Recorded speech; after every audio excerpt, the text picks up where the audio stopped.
That's my standards, and if you can't meet them, get the fuck out. What dating advice would you give your younger self? Something that drives me absolutely fucking crazy.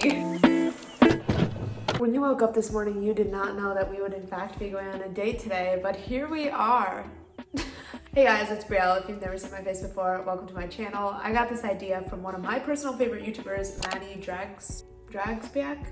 Maddie Dragsbaek. She basically did a video where she took questions from a We're Not Really Strangers card game expansion pack, and they're supposed to be like very deep first date questions, like about dating and relationships, and I thought that would be fun because that's one of my personal favorite topics to talk about. I'm gonna grab my chai and we're gonna get into it. I have all the questions in this very regal looking Harry Potter notebook. All right, question 1. Most attractive quality in someone that isn't physical. I think about this all the time. For me, I think the number one thing that I'm attracted to is somebody who can make anything fun. Like who can take the most mundane tasks and make them enjoyable and romanticized. Basically just someone who makes the best out of every situation, and whether you guys are doing laundry or cooking in the kitchen, they can make it fun. They're silly and dancing and cracking jokes, and even when things look really bad, you miss a flight or just something is going wrong, they're able to have sort of a positive spin on it. I just love silly personalities in general, and I'm super attracted to optimism. And realistically, if you're gonna be with someone for a long time, things aren't always going to be super crazy and exciting. So somebody who can still find fun in the day-to-day, I feel is so nice. Number 2, will I find your ex on your Instagram feed? Why or why not? This is sort of a tricky question because will you see any of my exes on my actual Instagram account? No. But I think now, if I were to have an ex now, I would most likely leave them on my account unless the reason we broke up was something really drastic and crushing. If someone cheats on me, I'm deleting them off my Instagram, 1000%. I am erasing their existence from my life. But if it's sort of a peaceful parting or a circumstance type of thing or a mutual decision, I think I would still leave an ex on my Instagram. The reason why there's not any of my current exes on my Instagram is because I went ahead and archived everything from before a couple years ago. That's just something that I felt I had to do for my mental health, and I think fresh slates are underrated. So currently no exes on my Instagram, but would I put an ex on my Instagram? Yes, as long as they didn't cheat on me. What has being single taught you about yourself? So during college, I went about 3 or so years not dating, not seriously dating, not getting into any official labeled girlfriend, boyfriend relationships. And my God, I'm so glad I did that. Lord knows I needed it because I was coming out of back-to-back toxic relationships. God, I think I'm so much of a healthier person now because I know how to rely and validate myself. But I feel it is the easiest to be the most me and the most purely me when I'm single and when I'm alone in general. Even just my alone time is the time where I feel the most me. I think taking some time off dating made me realize I don't want to be in a relationship where I feel I'm constantly having to prove myself or constantly having to prove that I'm deserving of love and affection. That is how I felt in so many of my past relationships, and it's just not something I'm willing to tolerate anymore because I don't want to be constantly molding myself to what I think a good girlfriend or a desirable girlfriend is like. I just want someone who genuinely wants me, and I think being single gave me that clarity of these relationships where you're constantly feeling you have to mold yourself aren't worth it because there's not real compatibility if you don't feel you can be you. And just being single and being alone just made me realize so much more about myself and who I am independently, and I think that makes me better in a relationship now. I am currently in a relationship. I know I didn't clarify that. Also, that's kind of awkward for me to be telling you in the middle of our first date, but 3 most important things in a relationship. Having somebody who makes me feel comfortable bringing up issues. This is something I've had an issue with for so long. I am terrified of confrontation. I'm terrified of bringing up problems I have in a relationship because my brain instantly is if you complain about anything, they're gonna break up with you. They're gonna break up with you, and that would be the end of the world. And it's the people pleaser in me that's very much I need to be complacent. I need to think that everything's chill and okay, and that's what's gonna make them into me. That's what's gonna make them stay with me. But realistically, that doesn't work. If someone really likes you, they're gonna stay with you, even if you express things that make you upset or that you want them to change. Second most important thing in a relationship is just a willingness to change, to grow, and a desire to support each other doing that. Something that drives me absolutely fucking crazy is when people feel like they're victims to the way they've always been. They're like, oh, well, this is just how I am. This is how I treat people. This is the attitude I have, and it's just something you're gonna have to deal with. I hate that. It's one thing if there's something about yourself that you don't want to change because you genuinely think it's a good part of yourself, but I cannot stand people who feel like it's impossible for them to change. I want someone who, when they realize that something they're doing is wrong, or when I bring up that something bothers me, is willing to change and self-reflect. And I also want someone who supports me growing and changing over time. Number 3 is just like affection and sweetness and softness, and just like a genuine desire to be around each other, like just that mushiness, I guess. I'm like a huge romantic person. I'm a very wholesome, like sweet person, and I love that aspect of relationships, just like the genuine care and like the mushiness of it, you know? Speaking of relationships, I'm getting a call from my boyfriend. I'll be right back. Okay, we're back. Sorry, I had to take that call. Also, the angle is slightly different because the sun moved.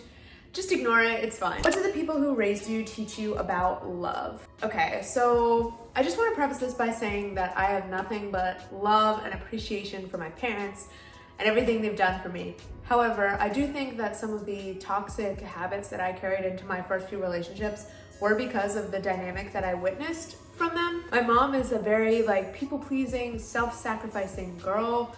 She like would do anything and everything for my dad. And I do think that witnessing that dynamic made me sort of a bit of a doormat in my first few relationships, not sticking up for myself, not standing my ground, not demanding any respect, and just sort of doing whatever I thought the person wanted. There was also just a huge lack of communication in my family in general growing up. We were all scared of conflict. When there was a fight, you know, some of us would just shut down. Other members of my family would like yell. And there was just no sense of healthy communication. A lot of stuff was just swept under the rug and ignored. And I think that that made it really hard for me to communicate in my first few relationships as well. I would just avoid conflict like the plague. And this is something that I am just now starting to like unlearn and reprogram myself on. What are you not giving enough time to currently? The number one thing is honestly like play.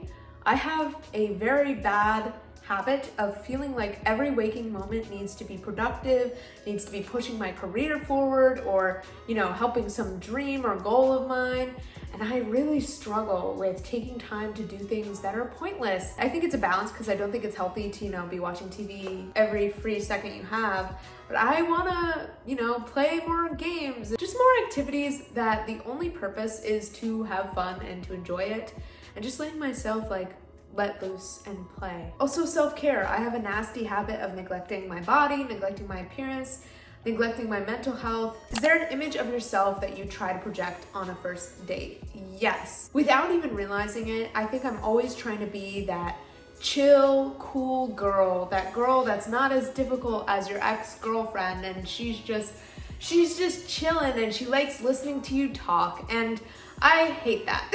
Even if we're talking about our favorite movies or what we like to do, I'll oftentimes underplay things or say like, oh, I don't know, like, what do you like? Because I'm scared to say anything that they might disagree with or anything controversial. Literally just trying to mold to exactly what that person wants and paying attention to what they say and just sort of blindly agreeing or laughing along. And I honestly think that comes from the fact that my entire life I've approached dating from a perspective of like, I want this person to like me. I want to impress whatever guy I'm going on a date with, and I want them to want to date me. And it was never even a consideration of like, do I like this person? Do they fit what I'm looking for? It was always just like, what can I do to be what they want? And again, this is something that I am trying to unlearn still to this day. Okay, describe your perfect date. I love dates that are like built around like a gesture, like there's some effort, there's a plan, there's like something you're going to go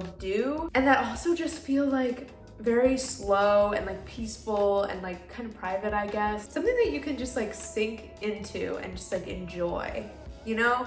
So I would love a date that was just like maybe going out to a nice dinner, splitting an expensive bottle of wine. I love like the feeling of like splurging and making things super special. Then like going for like a picnic on the beach. I love the beach. I love picnics. It's one of my like go-to dates when I take boys out. I'm a gesture person.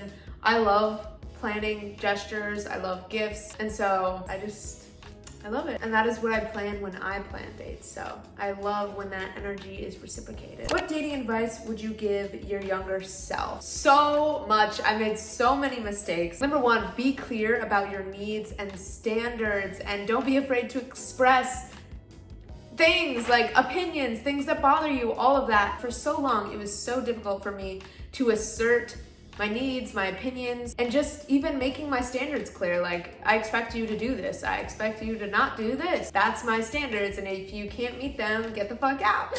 Like, I just wish I had been more ruthless in that way, and I wish I had been more picky. Like I said before, it was always just about, oh, do they want me? Do they like me? Are they gonna ask me out? It was never a matter of like, okay, do I think this is the right person for me? Do I think they can give me what I want?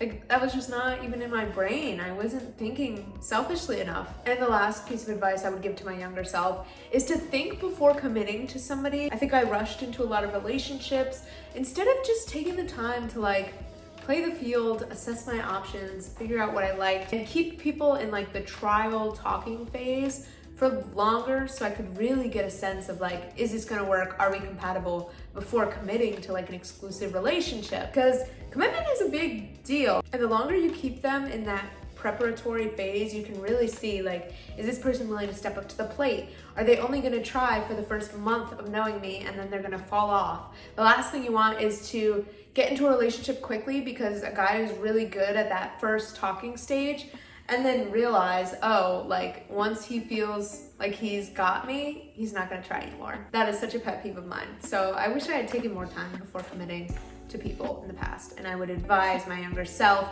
to take her fucking time and assess the boys she was talking to. Okay.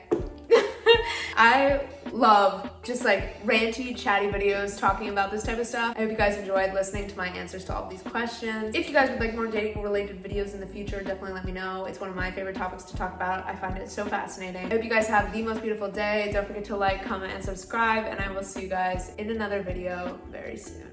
Peace, bye. Oh my God, the sun is hot.